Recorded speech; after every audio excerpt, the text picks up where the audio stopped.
பகுத்தறிவு பேசுகிறாராம் வெங்காயம். திமுக அமைச்சரை விளாசிய அண்ணாமலை. வணக்கம் நண்பர்களே. திமுகவினரும் அதன் கூட்டணி கட்சிகளும் இந்து மதத்தையும் இந்து மக்களையும் இழிவுபடுத்துவதை வாடிக்கையாக வைத்துள்ளார்கள். அந்த வகையில் தற்போது திமுகவில் அமைச்சராக இருக்கும் மனோ தங்கராஜ் வெளியிட்டுள்ள ஒரு செய்தியை எடுத்து பாஜகவின் முன்னாள் தலைவர் அண்ணாமலை அவரை விளாசி தள்ளி இருக்கிறார். அதாவது, பெங்களூரில் உள்ள சின்னசாமி மைதானத்தில் கூட்ட நெரிசலில் சிக்கி பல பேர் உயிரிழந்திருப்பது நாடு முழுக்க அதிர்வலைகளை ஏற்படுத்தியிருக்கிறது. இது கர்நாடக மாநிலத்தை ஆளும் காங்கிரஸ் கட்சியின் நிர்வாக தோல்வியாகும். இந்த நிலையில் அந்த சம்பவம் குறித்து மீடியாக்கள் அமைச்சர் மனோ தங்கராஜிடத்தில் கேள்வி கேட்டபோது அதற்கு உரிய பதிலை கொடுக்காமல் பொதுமக்கள் விளையாட்டை பார்ப்பதற்கும் கோவில் திருவிழாக்களுக்கும் கூட்டமாக செல்லக்கூடாது என்று பதில் கொடுத்திருக்கிறார். இதையடுத்து அண்ணாமலை அவருக்கு ஒரு கடுமையான அட்டாக் கொடுத்திருக்கிறார். அவர் கூறும்போது, தமிழ்நாட்டை ஆண்டு கொண்டிருக்கும் திராவிட மாடல் அரசு கோவில் சொத்துக்களையும் பக்தர்களின் காணிக்கையும் சுருட்டி கொண்டிருக்கும் கொள்ளைக்கார கூட்டம். அப்படிப்பட்ட இவர்கள் இந்து மக்கள் கோவில் திருவிழாவுக்கு செல்வது நாகரிகம் இல்லை என்று கூறும் அளவுக்கு திமுக அமைச்சர்கள் கொழுப்பேறி போயிருக்கிறார்கள். என்னை பொறுத்தவரை தமிழ்நாட்டில் உள்ள ஒட்டுமொத்த கனிம வளங்களை கடத்துவதோடு நிறுத்திக் கொள்ளாமல் ஆவின் பால் கொழுப்பையும் கூட திருடி விற்றவர்தான் அமைச்சர் மனோ தங்கராஜ். அப்படிப்பட்ட இவர் உண்மையிலேயே நேர்மையான மனிதராக இருந்தால் பெங்களூரில் சின்னசாமி ஸ்டேடியத்தில் 35,000 மக்கள் கூட வேண்டிய இடத்தில் லட்சக்கணக்கான மக்களை ஏற்றிய தவறு என்று அதை விமர்சனம் செய்திருக்க வேண்டும். அதை விட்டுவிட்டு அது குறித்த கேள்விக்கு கோவில் திருவிழாக்களுக்கு கூட்டமாக செல்லக்கூடாது என்று கொஞ்சம் கூட சம்பந்தமே இல்லாமல் ஒரு பதிலை கொடுத்திருக்கிறார். அதாவது, தங்களது கூட்டணி கட்சியான காங்கிரசின் நிர்வாக தோல்வியை மறைக்க வேண்டும் என்பதற்காக அதற்கு துளியும் சம்பந்தமில்லாத ஒரு பதிலை கொடுத்திருக்கிறார் மனோ தங்கராஜ். அந்த அளவுக்கு இந்தியா கூட்டணியில் உள்ள கட்சிகள் கொத்தடிமை கட்சிகள் ஆகிவிட்டன. தமிழ்நாட்டில் கடந்த 4 ஆண்டுகளாக கள்ளச்சாராயம் தெருவுக்கு தெரு ஆறாக ஓடுகிறது. கஞ்சாவும் போதைப் பொருளும் கல்லூரி பள்ளி மாணவ மாணவிகள் மத்தியில் தாராளமாக புழங்கிக் கொண்டிருக்கிறது. இப்படிப்பட்ட லட்சணத்தில் ஒரு ஆட்சி நடத்தி கொண்டு பகுத்தறிவு பேசுகிறார் இந்த வெங்காயம் என்று அமைச்சர் மனோ தங்கராஜை கடுமையாக அட்டாக் செய்திருக்கிறார் அண்ணாமலை. குறிப்பாக திமுக கூட்டணி கட்சிகளை பொறுத்தவரை இதுவரை பாஜக ஆட்சி நடக்கும்போது மாநிலத்தில் இப்படி ஒரு சம்பவம் நடைபெற்றிருந்தால் அதை மாறவரியாக விமர்சனம் செய்திருப்பார்கள். ஆனால் இப்போது தங்களது இந்தியா கூட்டணியில் உள்ள காங்கிரஸ் கட்சி ஆளும் கர்நாடகாவில் உள்ள மைதானத்தில் இப்படி ஒரு சம்பவம் நடைபெற்றிருப்பதால் அது குறித்த கேள்விக்கு கூட உரிய பதிலை கொடுக்காமல் சம்மதமே இல்லாமல் இந்துக்களின் கோவில் திருவிழாவிற்கு கூட்டமாக செல்லக்கூடாது என்று முட்டாள்தனமான ஒரு பதிலை கொடுத்திருக்கிறார் அமைச்சர் மனோ தங்கராஜ்.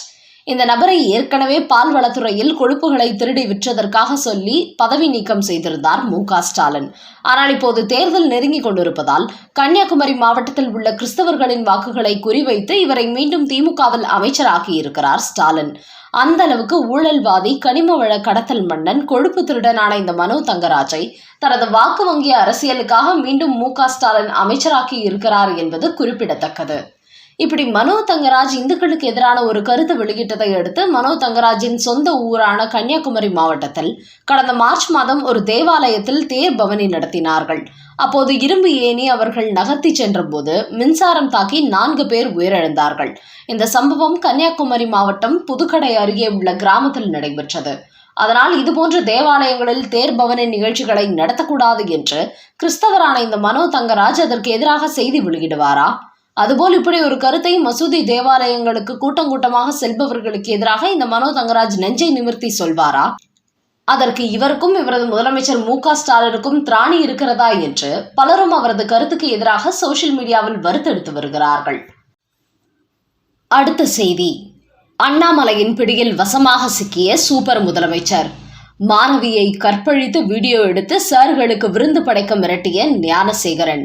மாசுவுடன் சென்று பிரியாணி சாப்பிட்ட மொத்த சீக்ரெட் ஆதாரமும் சிக்கியது. அண்ணா பல்கலைக்கழக மாணவி விவகாரத்தில் நீதிமன்றம் ஞானசேகரனுக்கு ஆயுள் தண்டனை வழங்கிவிட்ட போதும் காவல்துறை திட்டமிட்டு விசாரணை நடத்தாமல் திமுகவின் யார் இந்த சார்களை காப்பாற்றி விட்டதால் இது குறித்து பலரும் கொந்தளித்து வருகிறார்கள். குறிப்பாக தமிழக பாஜகவின் முன்னாள் தலைவர் அண்ணாமலை தன்னிடத்தில் பல அதிர்ச்சி தரும் ஆதாரங்கள் உள்ளதால் இந்த விவகாரத்தில் காவல்துறை திமுகவின் யார் அந்த சார்களை காப்பாற்றி விட்டது என்று தனது ஆதங்கத்தை வெளிப்படுத்தி வருகிறார்.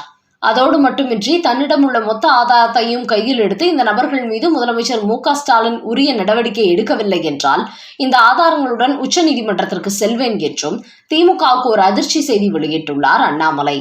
குறிப்பாக இந்த அண்ணா பல்கலைக்கழக மாணவி விவகாரத்தில் சிக்கியுள்ள ஞானசேகரன் தனது ஆண் நண்பருடன் அண்ணா பல்கலைக்கழக வளாகத்துக்குள் வந்து கொண்டிருந்த போது அந்த ஆண் நண்பரை அடித்து துரத்திவிட்டு மாணவியை பலாத்காரம் செய்ததோடு அதை வீடியோவாகவும் எடுத்திருக்கிறான்.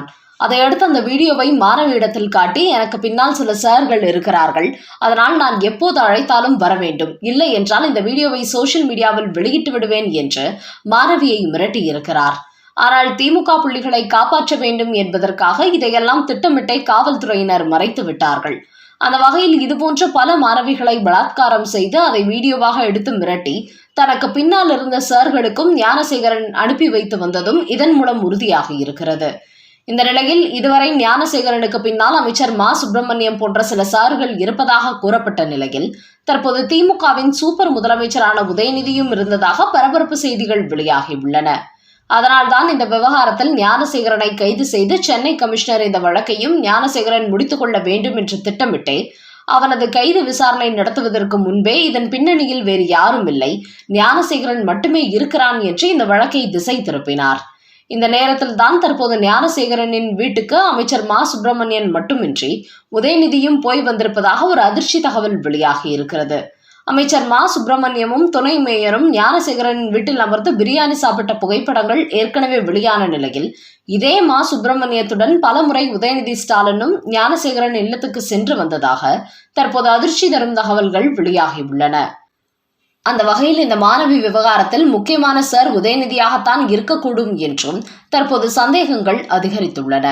மா சுப்பிரமணியம் தான் அந்த தொகுதி அமைச்சர், மாவட்ட தலைவர் என்கிற உரிமையுடன் ஞானசேகரன் வீட்டுக்கு சென்று பிரியாணி சாப்பிட்டார் என்றால் துணை முதலமைச்சருக்கு அங்கே என்ன வேலை என்பதுதான் தற்போது முக்கிய கேள்வியாக எழுந்திருக்கிறது.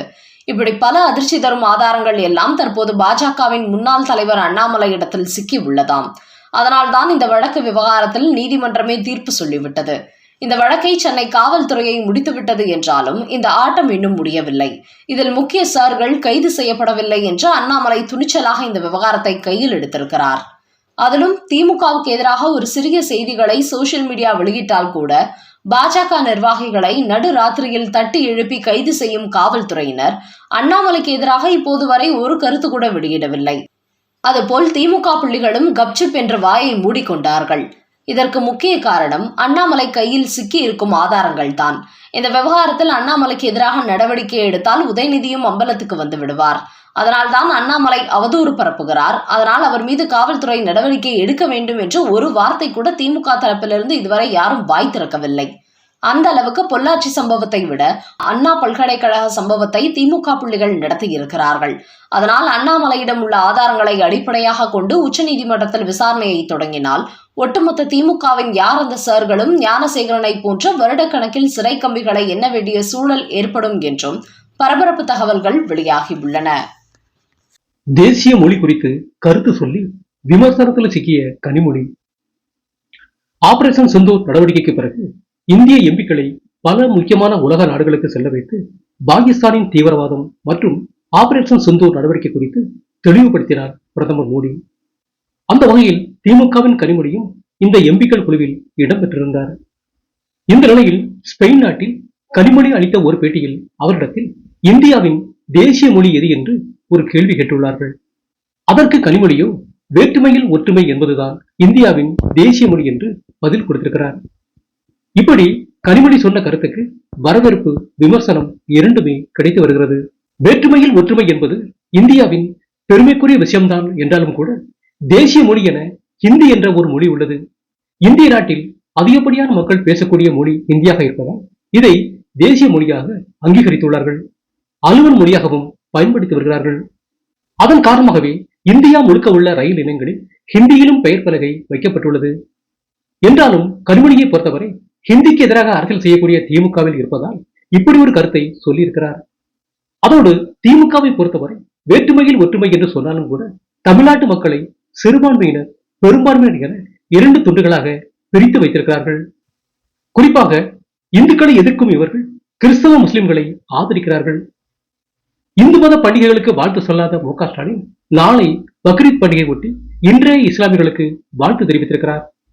அந்த அளவுக்கு இவர்கள் மத ரீதியான ஒரு பிரிவினைவாத அரசியலைத்தான் செய்து கொண்டிருக்கிறார்கள். அதனால் வேற்றுமையில் ஒற்றுமை என்று பேசும் கனிமொழி போன்றவர்கள் மக்களை துண்டாடாமல் பிரிவினைவாதம் செய்யாமல் அனைவருக்கும் பொதுவான அரசியலை செய்ய வேண்டும் என்று தங்களது கருத்தினை வைத்தால் அவர் சொல்லும் வேற்றுமையில் ஒற்றுமை என்ற இந்த கருத்துக்கு மேலும் பெருமை சேர்ப்பதாக அமையும் என்பதே பலரது கருத்தாக உள்ளது.